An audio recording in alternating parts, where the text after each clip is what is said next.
தக்காளி ரசம், மிளகு ரசம், கொள்ளு ரசம், செலவு ரசம், இப்படி எல்லா ரசம் சாப்பிட்ருப்போம். முருங்கைக்காய் ரசம் சாப்பிட்ருக்கீங்களா? இது வரைக்கும் முருங்கைக்காவை வச்சு சாம்பார், முருங்கைக்காய் தொக்கு, முருங்கைக்காய் பொரியல் சாப்பிட்ருப்போம்.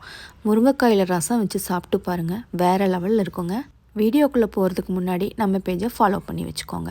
ஒரு பாத்திரத்தில் தண்ணி எடுத்துருக்கேங்க. சுத்தம் பண்ண முருங்கைக்காவை சேர்த்துருக்கேன்.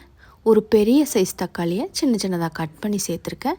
கொஞ்சமாக மஞ்சள் தூள், கொஞ்சமாக மிளகாய்த்தூள், சாம்பார் பொடி, வீட்டில் அரைச்ச சாம்பார் பொடி ஒரு ஸ்பூன் சேர்த்துருக்கேங்க. தேவையான அளவு உப்பையும் சேர்த்துட்டு இதை நல்லா கொதிக்க விட்டுக்கோங்க. முருங்கைக்காய் வேகிற வரைக்கும் கொதிக்க விட்டுட்டு அரை லெமன் சைஸ் புளியை கரைச்சி வடிகட்டி இதில் சேர்த்துக்கோங்க. புளியோட பச்சை வாசனை போகிற வரைக்கும் நல்லா கொதிக்க விட்டுக்கோங்க. 3 ஸ்பூன் துவரம் பருப்பை மஞ்சள் தூள் சேர்த்து கொலையை வேக வச்சு எடுத்து இதில் சேர்த்துக்கோங்க. ஒரு தட்கா பேனில் 2 ஸ்பூன் நெய் சேர்த்துக்கோங்க. தேங்காய் எண்ணெய் கூட எடுத்துக்கலாங்க. ஒரு பெரிய சைஸ் கட்டி பெருங்காயத்தை இதில் சேர்த்துக்கோங்க. கடுகு சேர்த்து பொரிய விட்டுட்டு 4-5 பல் பூண்டை தட்டி சேர்த்துக்கோங்க. காஞ்ச மிளகாய் 2 சேர்த்துக்கோங்க. கொஞ்சம் கருவேப்பிலையும் சேர்த்து நல்லா தாளிதம் பண்ணி இந்த ரசத்தில் சேர்த்துக்கோங்க. அடுத்து 1 ஸ்பூன் ஜீரகம், 1 ஸ்பூன் மிளகு, 1/4 டீஸ்பூன் தனியா, இதை நல்லா இடித்து இந்த ரசத்தில் சேர்த்துக்கோங்க.